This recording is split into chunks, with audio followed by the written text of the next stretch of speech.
You're listening to A View from the Cheap Seats Wrestling Podcast.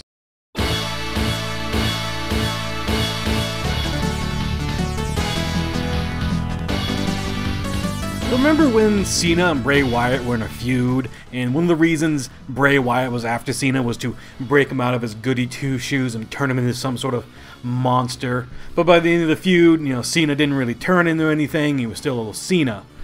But now we have Cena versus Bray Wyatt again, and now Cena's a monster, and Bray Wyatt's scared? I don't really understand where this is going. That's from Monday Night Raw's main event, and that's one of my actual big problems I had with Raw this week, was that I, like many, are just sort of tired of Cena. There's nothing bad about him per se, maybe some attitude problems, but we're just sort of sick of seeing him on top, I guess. And whenever he would get to a new feud, he always wins it out, and that person, whoever he's feuding with, doesn't really go anywhere. Bray Wyatt is in that position again, even though he's had this feud with Jericho, which I guess is over. Maybe not? I don't really know. So here you have Cena being all sorts of, I have to prove myself after getting dominated by Brock Lesnar. And so they take it out on Bray Wyatt and the Wyatt family in a six-man tag. And the Wyatt family, one of the more original and probably one of the more over groups they've had for a long time, is now sort of relative jobbers to Cena and the main crew like Mark Henry and Big Show. It sucks, really it does. I mean, I want to see more characters. I want to see more guys get over, but they just can't seem to do it. John Cena, for whatever reason, doesn't want to put guys over. He has nothing to lose. I don't know why he doesn't, or maybe just the company doesn't because he's always the top guy and he sells all this merch and everything like that. You have all these sort of different problems going into it, which makes me sort of wonder what exactly is going to happen at Night of Champions when we have Brock versus Cena 2. Or is this 3? This is actually Brock versus Cena 3, and they actually mentioned that on the show. Another thing about Raw is the Bella Twins storyline. Again, this feels very just, bad, because it's supposed to be a super serious storyline. The problem is Brie and Nikki are just not very good in the positions. I mean, you have Nikki going heel, but you don't really believe what we're being told. The acting's very off. This looks like something that they want to do on Total Divas. Like, we are expecting this storyline to continue up on Total Divas when Total Divas starts up again. It starts up again, right? It hasn't been canceled yet, has it?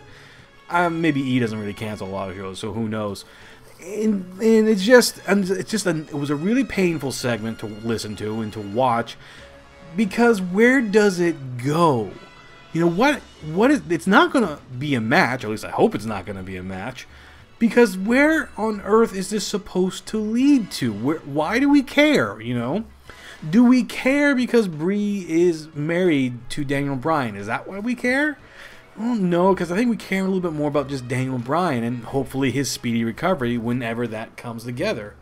So why is it this is one of the main focuses of the show? Very non-wrestling angle between two women that can't really act what they're supposed to act. What is going to happen? Are we going to get a match, resolution? What's going on? If you're confused about a storyline and why it's there and where it's going, it's probably not a very good storyline. So I'm very confused. Let's just put it that way. In the story, very confused about that. But there are some things I did like about Raw this week. There were. And, of course, they're going to be the slightly goofier things I think a lot of people will, quote, maybe be upset about. First off, Damien Sandow. Damien Sandow. For a guy who looks like he's on the short end of the stick, the man's amazingly entertaining while doing it. And this Monday is actually no exception to it. You have to remember, I like Damien Sandow as a person and everything like that. And this sort of comedy gimmick of impersonating people or things seems bad. Alright? It seems bad. A lot of people tell you, well, this is obviously crap, he's being buried. Yeah, there is an argument towards that, but at the same time, I can't fault the guy. Because he goes out there every night and plays at 110%. Absolutely is dedicated to whatever this role he has for himself. That's something to acknowledge at least. But this Monday, they played a little bit of a twist. You see, because they have Dolph Ziggler and Miz, and they're sort of going at each other for the Intercontinental title. Why, I'm not really sure. It is, in fact, the Intercontinental title. It's not as prestigious as it once was, but I'll give it this. At least they have it in a feud. There is a feud going on, and there is a need for it. At least the Miz, I want that title. That makes it, that makes it a little bit more special and a little bit more prestigious if people are chasing after a title. Unlike, say, the United States title, which has a random #1 contenders thing going on right now as well, just because they needed some sort of incentive to put the United States title on Night of Champions. Because remember, Night of Champions, every title's on the line. So Miz comes out, and this is like it was going to be Miz versus Ziggler again. This is because Miz won last week via countout, so he's going to have a match with Ziggler again. Already, I could tell a lot of people were like, ugh. Despite the fact that the Miz's gimmick is actually kind of getting over as the Hollywood douche. So when he comes out in like street clothes and a microphone and starts talking about how he's not going to do it, but his stunt double is, I kind of was like, okay, this is interesting. And then he introduces Damien Sandow as Damien Mizdow as a stunt double. And I immediately, I'm not kidding, I actually got excited for this little segment and this little gimmick. I actually thought this was brilliant, because I don't remember the last time something like this has happened. Because the whole thing is that Miz is the big movie star. Direct-to-video movies nonetheless. So for him to sort of play up this cocky attitude, don't hit my face, I'm a pretty boy. For him to hire a stunt double for his matches, I thought was the best thing that this gimmick could go for it. Now here's what I thought, or at least this is what I think. I was really hoping that maybe this got over in the night, and someone in the back, maybe creative, whoever came up with this idea, says, no. Even after this feud is over, and I don't think The Miz is actually going to win the title back, because Ziggler's keeping it warm for Wade Barrett when he comes back, obviously. So when this is over, I was like, this is a perfect tag team. Like, this is a perfect tag team gimmick. You have the movie star and the stunt double. This is brilliant. Like, I was actually upset with myself that I didn't think of this a long time ago. And I'm usually the one that sort of goes out on Twitter and things like that, because I can make the tag team division magnificent. I can make tag teams like this, this, and this. And I saw this little gimmick and said, oh my god, someone's better than me. Someone did something I didn't even think of. Now, again, it sucks because at the end of the match, Damien Sandow loses. Sad face. And then The Miz was like, well, P is fired, which means that, oh, this was a one-night thing. I was like, no, you have something here. There is something here that you could really work with. You have Damien Sandow, and like, you could even work this really well that like Damien Sandow even has to like write Miz's promos for him or some things like that. He's his writer, and like maybe he's a producer or director, stunt double. It was great. Like it's so easily can last for a very long period of time, which means it probably is not, and that makes me very sad. But the Hollywood Stardom tag team, the stunt double and the main attraction, that was props for everyone who did that. Absolute props. Now the other thing that I kind of liked, but I'm not sure everyone else did, was the Star and Goldust match against the Usos. First off, to have sort of a tag team title match on Raw, it's almost rare now. Title matches on Raw, almost rare. That's pretty good, to be honest with you. That's actually not a bad idea. Title matches should be sort of held for the super shows. You can sprinkle them in every now and again, but even for the most part, a lot of people say a title match on TV, 85% chance it's not going to change. So when you hear like the tag titles are up for grabs, I was like, okay, this is probably going to be a setup for a Night of Champions match. Alright, let's kind of see where it goes. So you had the Goldust, you have Stardust, and they do their little like, crazy sort of promos.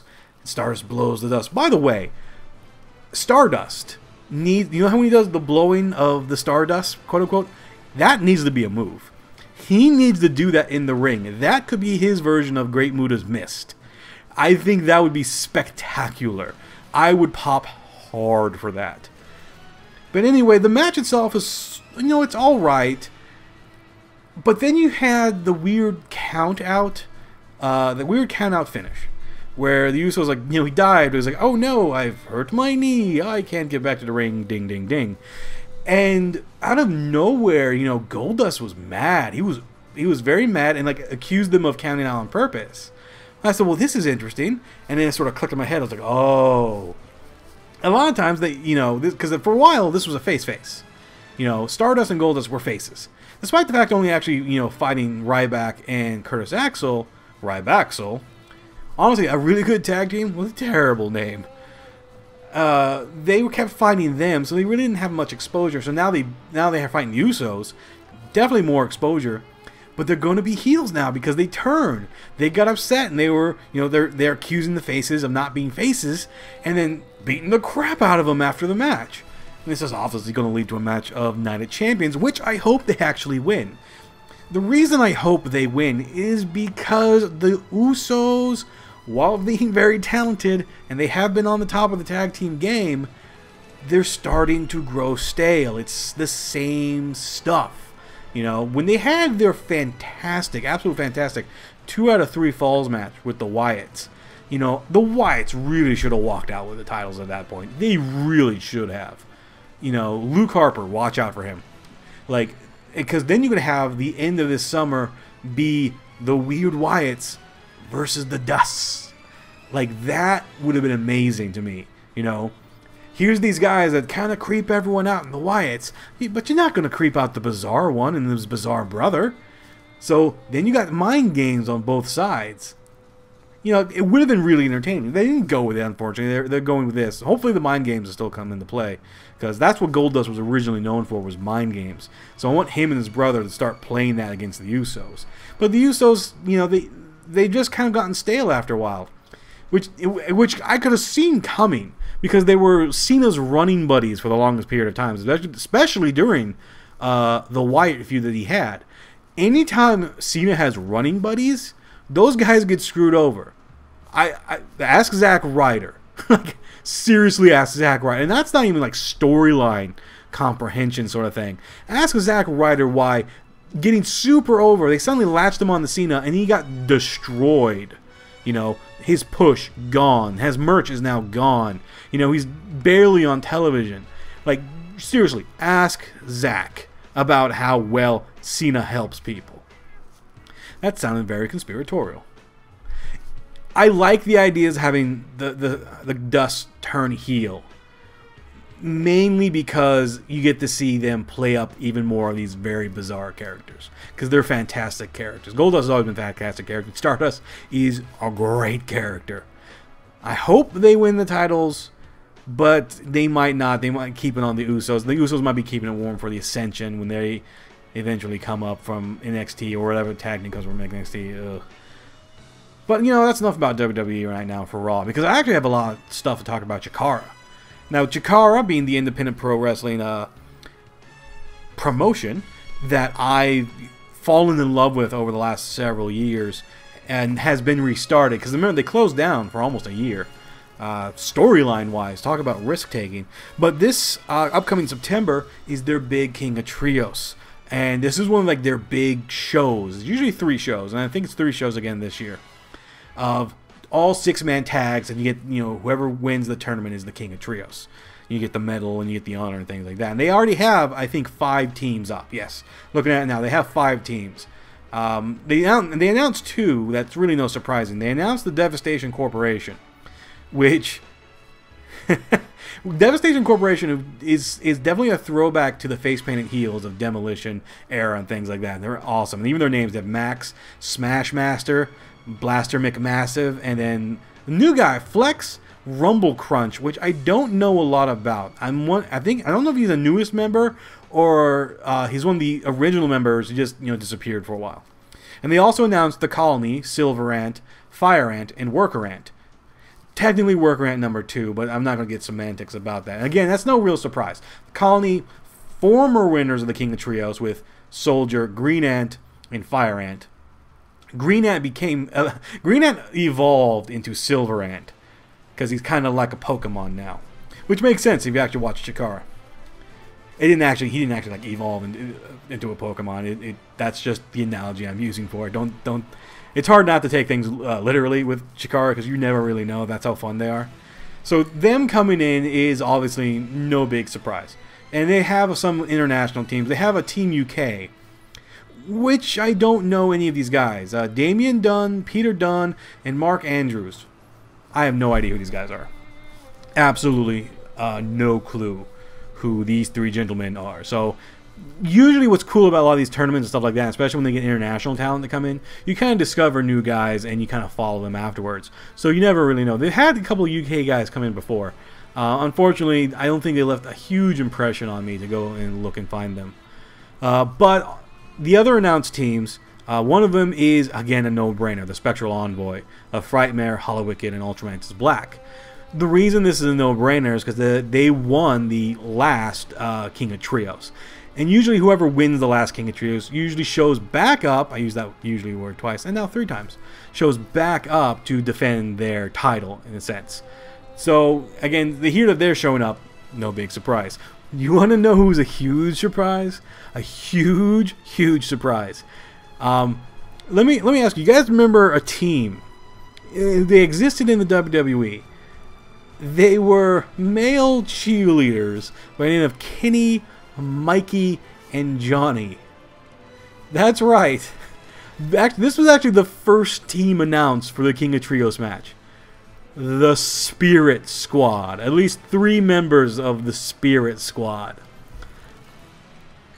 I swear, I was like, this is a joke. This is such a joke. But then I realized it's Chikara, who's had former WWF. They had Demolition show up at the King of Trios. They had Glacier show up one year at the King of Trios. Not even just show up one. He actually had matches afterwards too, and like other shows. The guy enjoyed being there so much. They had the Barbarian and the Warlord there, for goodness sakes. Like, these guys, this company is so amazing. And so, when I was first initially shocked that the Spirit Squad got announced and didn't believe it, soon it came over me going, no, they would do this. They would absolutely do this. And a lot of people are going to go, well, didn't the Spirit Squad, didn't they absolutely suck? No, that's the thing. Like, a lot of people probably might point out to a Wrestle Crap article talking about how the Spirit Squad was one of their like inductees of Wrestle Crap.